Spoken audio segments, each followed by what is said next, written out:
नमस्कार दोस्तों, स्वागत है एक बार फिर से बहुत ही शानदार वीडियो में। तो आज बात करेंगे अश्वत्थामा के बारे में, जिनको हम द्रोणपुत्र के नाम से जाना जाता है। और इन्हें हम माद्रीपुत्र, कृपिपुत्र और गुरुद्रोण के पुत्र और द्रोणाचार्य के पुत्र या आचार्य द्रोण के पुत्र भी कह सकते हैं। अश्वत्थामा अमर अश्वत्थामा द्रोण और कृपि के पुत्र थे। उनका जन्म एक जंगल की गुफा में हुआ। वर्तमान में टपकेश्वर महादेव मंदिर देहरादून उत्तराखंड में है। द्रोण ने शिव को प्रसन्न करने के लिए कई वर्षों की कठोर तपस्या की ताकि उन्हें शिव के समान पराक्रम वाला पुत्र प्राप्त हो। उनका जन्म उनके माथे पर एक दिव्य मणि के साथ हुआ, जिनसे उन्हें मनुष्य के निम्न सभी जीव प्राणियों में शक्ति दी। इनसे उन्हें भूख, प्यास, थकान, बुढ़ापे और बीमारी, हथियारों और देवताओं से भी बचाया। मणि ने उन्हें लगभग अजय और अमर बना दिया। युद्ध में एक विशेष होने के बावजूद द्रोण थोड़े पैसे या संपत्ति के साथ सादा जीवन जीते थे। नतीजतन अश्वत्थामा का बचपन मुश्किलों से बीता। उनके परिवार के पास दूध खरीदने के लिए पैसे नहीं थे। अपने परिवार को बेहतरीन जीवन प्रदान करने के लिए की इच्छा से द्रोण अपने पूर्व सहपाठी और मित्र द्रुपद की सहायता लेने के लिए 5 साल साम्राज्य गए, जिन्होंने द्रोण से वादा किया कि जब वे राजा बनेंगे तो अपने राज्य का आधा हिस्सा उनके साथ साझा करेंगे। हालांकि द्रुपद ने मित्रता को छिड़क दिया। इस घटना के बाद द्रोण की दुर्दशा देखकर कृपाचार्य द्रोण को स्नेहपूर्वक आमंत्रित करते हैं। इस प्रकार द्रोण पांडवों और कौरवों के दोनों के गुरु बन जाते हैं। अश्वत्थामा को भी उनके साथ युद्ध कला में प्रशिक्षित किया गया।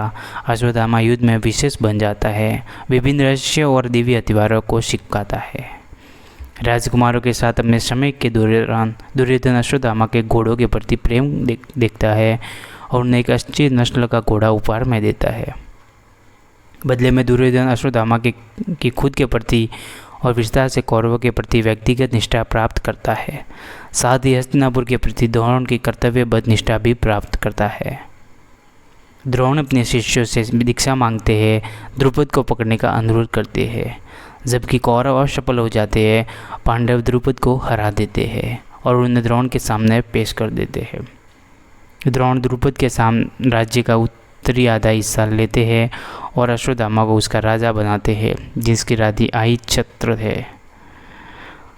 जब हस्तिनापुर ने द्रोण और कौरवों को शिक्षा देने का विशेष अधिकार दिया तो द्रोण और अश्वत्थामा दोनों हस्तिनापुर के प्रति वफादार हो गए और कुरुक्षेत्र युद्ध में कौरवों की ओर से लड़े। युद्ध के 14वें दिन वह अंजना पर्वत घटोत्कच का शक्तिशाली पुत्र सहित राक्षसों की एक टुकड़ी को मार देता है और घटोत्कच को भी हरा देता है, लेकिन उसके भ्रम का मुकाबला करने के लिए विफल रहता है। कई बार अर्जुन के खिलाफ भी खड़ा हो जाता है। उसे जयद्रथ तक पहुंचने की रोकने की कोशिश करता है, लेकिन हार जाता है।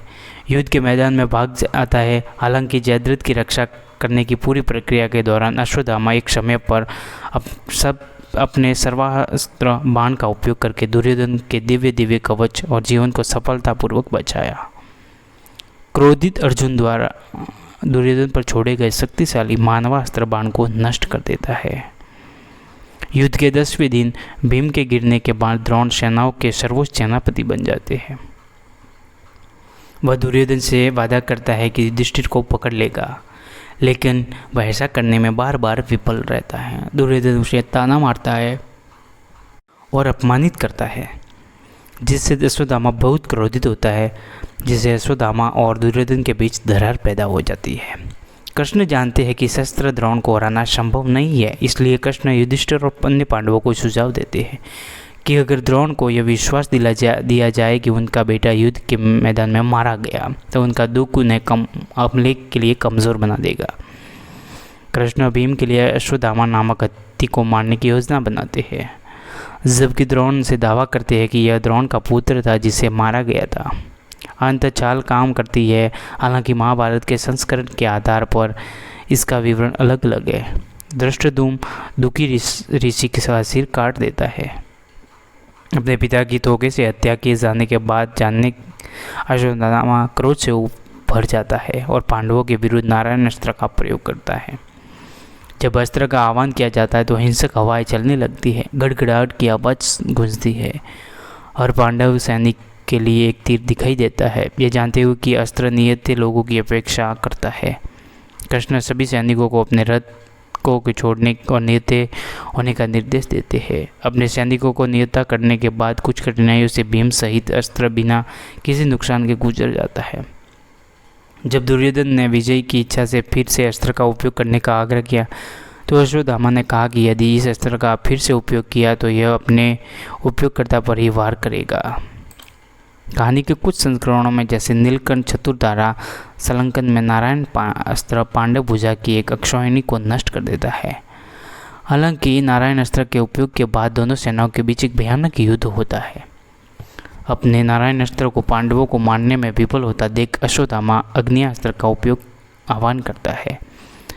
इसे सभी दृश्य अदृश्य शत्रुओं पर छोड़ दिया। यह हथियार जल्द ही अर्जुन को परास्त कर देगा और कई जलवंत बागों से घेर लेता है। पांडवों सेना में तबाही मचा देता है। यह नज़ारा देखने और स्थिति की गंभीरता को समझने के बाद अर्जुन अग्नियास्त्र के प्रभावों को कम करने के लिए अपने वरुणास्त्र को उपयोग करता है, लेकिन तब तक यह पांडव सेना की ओर से एक अक्षौहिणी को पूरी तरह से नष्ट कर देता है, जिसे केवल अर्जुन और कृष्ण ही बचा पाते हैं।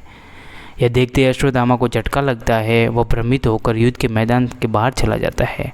अपने ज्ञान और कौशल पर संदेह होता है। बाद में अश्वत्थामा सीधे युद्ध में धृष्टद्युम्न को हरा दिया, लेकिन उसे मारने में असफल रहा क्योंकि सत्यकी और भीम ने उसे पीछे हटने के लिए मजबूर कर दिया। इस प्रक्रिया में अश्वत्थामा के खिलाफ युद्ध शामिल हो गया। अश्वत्थामा योद्धाओं को हरा देता है, उन्हें मैदान से पीछे हटने पर मजबूर करता है। एक साधारण किंतु शक्तिशाली धनुष का उपयोग करके अश्वत्थामा एक बार लाखों बाण चलाता है, जिसके परिणाम स्वरूप अर्जुन स्वयं मूर्छित हो जाता है। अश्वत्थामा फिर से अर्जुन पर विजय पाने की कोशिश करता है, लेकिन अंत में अर्जुन उसके शरीर में कई बाणों से छेद कर उसे हरा देता है, जिससे वह बेहोश हो जाता है। उसका सारथी अश्वत्थामा को अर्जुन से दूर ले जाता है और पांडवों के सबसे शक्तिशाली योद्धाओं में से एक पांडव साम्राज्य के राजा मलयध्वज अश्वत्थामा के खिलाफ लड़ता है। उनके बीच एक लंबे तीरंदाजी द्वंद्व के बाद अश्वत्थामा मलयध्वज को हथियारहीन कर देता है और मौके पर ही मारने का अवसर मिल जाता है, लेकिन वह उसे अधिक लड़ाई के लिए अस्थायी रूप से छोड़ देता है। तब मलयध्वज एक बार हाथी पर सवार होकर अश्वत्थामा के खिलाफ आगे बढ़ता है। एक शक्तिशाली भाला फेंकता है जो बाद में मुकुट को नष्ट कर देता है, और यह देखकर कौरव सेना के सभी महान योद्धा अश्वत्थामा की सराहना करते हैं। दुशासन के भयानक युद्ध के बाद अश्वत्थामा ने हस्तिनापुर के कल्याण को ध्यान में रखते हुए दुर्योधन को पांडवों के साथ शांति स्थापित करने का सुझाव दिया। बाद में जब दुर्योधन भीम द्वारा मारा जाता है तो मृत्यु का सामना करता है, तो कौरव पक्ष के अंतिम 3 बचे हुए लोग अश्वत्थामा, कृपा और कृतवर्मा अपने पक्ष में भागते हैं। अश्वत्थामा दुर्योधन से बदला लेने की कसम खाता है और दुर्योधन उसे सेनापति के रूप में नियुक्त करता है, और क्योंकि दिन में शल्य की हत्या कर दी थी। कृपा और कृतवर्मा के साथ अश्वत्थामा रात में पांडवों के शिविर पर हमला करने की योजना बनाता है। जब अश्वत्थामा वहां पहुंचता तो उसकी मुलाकात पांडवों के शिविर की रखवाली कर रहे एक भयानक भूत के रूप में शिव से होती है, और उसे न पहचानते हुए अश्वत्थामा निडर होकर अपने सभी शक्तिशाली हथियारों के साथ भयानक भूत पर हमला करने का शुरू कर देता है, लेकिन उसे एक भी नुकसान पहुंचाने में असफल रहा। जिसके बाद अश्वत्थामा अग्नि के एक कुंड के अंदर बैठकर शिव का ध्यान करना शुरू कर देते हैं, जो अंत में उसे प्रभावित करता है। जिसके बाद शिव अपने असली रूप में अश्वत्थामा के सामने प्रकट हो जाते हैं और उसे दिव्य तलवार प्रदान करते हैं।